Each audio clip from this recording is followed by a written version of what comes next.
Ministère Bethesda. Bien-aimés, il y a aujourd'hui sur terre beaucoup de marchands de miracles, beaucoup de faux prophètes, beaucoup de faux pasteurs, beaucoup de personnes qui, au nom de Dieu, escroquent des âmes innocentes et contribuent à ternir autant le nom de Dieu que l'appel ou l'authenticité de l'appel de Dieu dans la vie de beaucoup d'autres personnes. Bien-aimés dans le Seigneur, le plus triste dans tout ça, c'est que les personnes escroquées sont des chrétiens. Vous voyez, le plus triste dans tout ça, c'est que les personnes trompées sont des chrétiens. Trompés par qui? Par des faux serviteurs de Dieu. Trompés par qui? Par des personnes qui sont moins puissantes que les personnes trompées. C'est-à-dire que toi, si tu as un problème dans ta maison et que tu vas auprès d'un homme de Dieu, entre guillemets, qui en réalité est un magicien, qui fait tomber les gens, fait sortir les serpents dans la bouche des gens, qui fait le karaté et puis fait tomber les gens sans les toucher, pendant qu'il est en train de prêcher. Bien-aimé dans le Seigneur, en réalité, tu es plus puissant que cet homme de Dieu. En réalité, tu as beaucoup plus d'onction que lui. En réalité, tu peux réaliser des œuvres plus grandes que lui. Tu peux donner des prophéties beaucoup plus profondes que lui. Mais, parce que ce que nous voyons souvent, c'est ce qui frappe à l'œil, alors nous retrouvons piégés, parce que nous sommes manipulés. La Bible déclare que dans le royaume de Babylone, aucun magicien, aucun enchanteur, aucun jeteur de sorts, aucun sorcier, aucun songeur n'a pu dire au roi le rêve qu'il avait fait. Le diable s'est retrouvé limité dans son inspiration. Dieu avait caché ce rêve même à Satan, parce que ces magiciens-là tiraient leur source de Satan. Ils n'ont pas pu, mais celui qui a pu le faire, c'était un adolescent. Et il était aussi étranger dans ce pays. Il y a aujourd'hui beaucoup de chrétiens aveugles, des chrétiens qui sont censés être ici en déportation sur cette terre, comme des étrangers, comme nous le dit si bien l'apôtre Pierre. Il dit, comportez-vous comme des étrangers qui sont en voyage, qui sont de passage sur cette terre. Et il y a beaucoup de chrétiens qui ne se conduisent pas comme Dieu veut que nous nous conduisons et qui sont bernés par des gens qui n'ont pas autant de puissance qu'eux. Ils sont bernés par des manipulateurs. Pourquoi? Parce qu'il n'y a aucune communion entre Dieu et ces chrétiens-là. Et hier soir, l'homme de Dieu nous a parlé de la communion que nous devons développer avec Dieu, du nombre de fois où nous prions, où nous lisons la Bible, et que c'est cela qui établit un contact entre Dieu et les personnes. Et autant on peut s'appeler chrétien, mais si nous n'avons pas ce mode de vie, il n'y a rien qui sortira de nous qui soit associé aux chrétiens tel que Dieu le représente. Vous voyez, la Bible déclare, les Chaldéens répondirent au roi, il n'est personne sur la terre, je dis bien sur la terre, qui puisse dire ce que tu demandes au roi. Vous voyez, c'est-à-dire pour eux, avec la révélation qu'ils avaient de leur père le diable, il n'y avait sur la terre personne qui pouvait dire à Nabuchodonosor le songe qu'il avait fait, parce que Nabuchodonosor disait qu'il avait oublié le songe. Donc, ils lui ont dit que personne ne pouvait le lui dire. Vous voyez? Et eux, c'était des magiciens. Ça veut dire qu'ils faisaient beaucoup d'œuvres. Ils faisaient beaucoup de choses extraordinaires. Ils faisaient des choses qui épataient les gens. Mais ils n'ont pas pu dire à Nabuchodonosor le songe qu'il avait fait avant même de donner une explication. Parce qu'il fallait dire le songe et il fallait donner l'explication du songe. Mais, bien aimé, il n'y a aucune puissance qui est au-dessus de la puissance de Dieu. Aucune.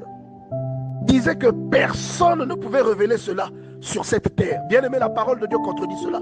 Tu es peut-être dans une situation où tu as une contradiction avec un membre de ta famille qui est animé par un esprit de méchanceté et qui dit que tant qu'il est vivant, toi tu ne travailleras pas. Ou qui dit que tant qu'il est vivant, tu ne mettras jamais au monde. Bien aimé, la parole de Dieu contredit cela. La parole de Dieu te prouve que le diable a une limite. Le diable est limité. La parole de Dieu te déclare que là où ils avaient dit que personne sur la terre ne pouvait savoir quel songe Nabuchodonosor avait fait, Dieu dit que c'était possible. Lorsque vous lisez Daniel chapitre 5 verset 11, on fait le résumé de ce qui s'était passé. Et on déclare qu'il y a dans ton royaume un homme qui a en lui l'esprit des dieux saints Et du temps de ton père, on trouva chez lui des lumières, de l'intelligence et une sagesse semblable à la sagesse des dieux. Et le roi Nabuchodonosor, ton père, le roi l'établit chef des magiciens, des astrologues, des chaldéens, des devins, parce qu'on trouva chez lui, chez Daniel, que le roi avait nommé Belsatsar, un esprit supérieur. Bien-aimé, pitié pour toi qui as peur des sorciers. Pitié pour toi parce que tu as peur, que tu croises un sorcier dans la rue et tu l'évites. Tu croises un oncle, un grand-parent qui, tu sais qu'il est sorcier, tu en as les preuves, mais tu te caches devant lui parce que tu as peur qu'il puisse t'ensorceler. Toi le chrétien, la Bible dit pitié pour toi. Dieu a besoin que tu te réveilles. Dieu veut te démontrer ici que tu peux être un étranger quelque part. Et tu peux être un adolescent. Tu n'es même pas un adulte, tu es un adolescent. Mais Dieu est en train de te démontrer que tu peux faire des choses beaucoup plus grandes que les personnes qui réalisent des prodiges qui épatent tout le monde à côté de toi. Dieu est en train de te dire que l'investissement qu'il a déposé en toi est un investissement sans pareil. Tu as en toi l'esprit supérieur. L'esprit supérieur est au-dessus de tous les esprits de ce monde, bien-aimé. Bien-aimé, le diable a une limite. Même lorsqu'il tente d'imiter, de reproduire la puissance de Dieu, le diable a une limite. Voilà pourquoi ce que le diable te promet et qu'il finit par te donner, parce que tu t'es corrompu avec lui. Bien aimé, en réalité, c'est quelque chose qui était déjà dans ta vie. C'est quelque chose que Dieu t'avait déjà consacré, quelque chose que Dieu avait déjà établi pour toi, que lui, il a vu et qu'il a précipité dans ta vie. Mais le diable n'a pas le pouvoir de te bénir. Le diable n'a pas le pouvoir de te rendre riche. Le diable n'a pas le pouvoir de t'élever. Ce qu'il te donne, c'est quelque chose qui est déjà en toi, que tu ne recherches pas comme il faut, ou parce que tu ne mènes pas la vie qu'il faut, ou les conditions que tu appliques dans ta vie ne sont pas celles qu'il faut. Et donc, d'après le Seigneur, il faut que tu te conduises comme Daniel. Il faut que tu fasses certains efforts, que tu sacrifies certaines choses, que tu dises non à des choses qui te séparent de Dieu, afin que cette manifestation arrive en toi. Mais souvent, l'être humain aime la facilité. C'est pourquoi aujourd'hui nous voyons même des chrétiens qui courent vers un homme de Dieu, entre guillemets. Pourquoi? Parce que cet homme de Dieu fait tomber les gens. Est-ce que vous avez vu Jésus faire tomber quelqu'un dans la Bible? Est-ce que vous avez vu Paul faire tomber quelqu'un, bien-aimé dans le Seigneur? Il y a même des hommes de Dieu qui font tomber en faisant des prises de karaté. Vous avez vu ça où? Il y en a qui le font même avec un ballon de football. Vous avez vu ça où? Et puisque nous sommes ignorants, nous courons vers ces gens. Nous considérons que ces personnes sont puissantes et qu'elles sont passées au-dessus de nous. Bien-aimé dans le Seigneur, ressaisis-toi. Ressaisis-toi. La puissance la plus redoutable, la puissance que l'on ne peut pas imiter, elle se trouve à l'intérieur de toi. Et elle vient de Dieu. Et Dieu attend seulement que tu viennes ouvrir la porte. Il veut que tu trouves la clé et que tu ouvres la porte pour que cette puissance se manifeste en toi, comme ce fut le cas de Daniel. Daniel, à son arrivée, n'avait pas toute cette puissance. C'est un mode de vie qu'il a adopté qui a emmené cette puissance et cette manifestation en lui. Mais ne soyez pas impressionnés devant des signes que vous voyez, parce que le diable est un maître en distraction. Et quand vous remontez même en Égypte, l'homme de Dieu, je pense, nous a collé cette écriture. Les magiciens de Pharaon étaient aussi forts en distraction.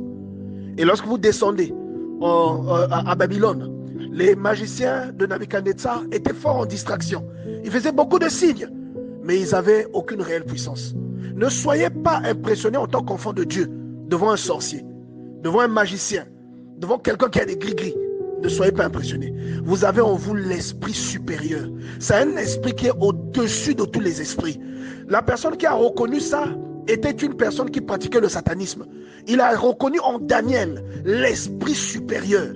Les gens qui vous entourent, les sorciers qui vous oppriment dans vos familles, doivent voir en vous et reconnaître au travers de votre vie l'esprit supérieur. Cet esprit-là doit s'illustrer, bien-aimé dans le Seigneur.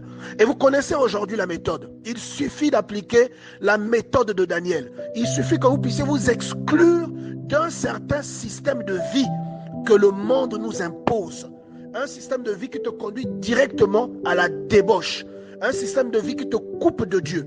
Et tu vas voir qu'il y a des choses qui sont cachées en toi, que Dieu a placées dans ton esprit, qui vont commencer à germer d'elles-mêmes.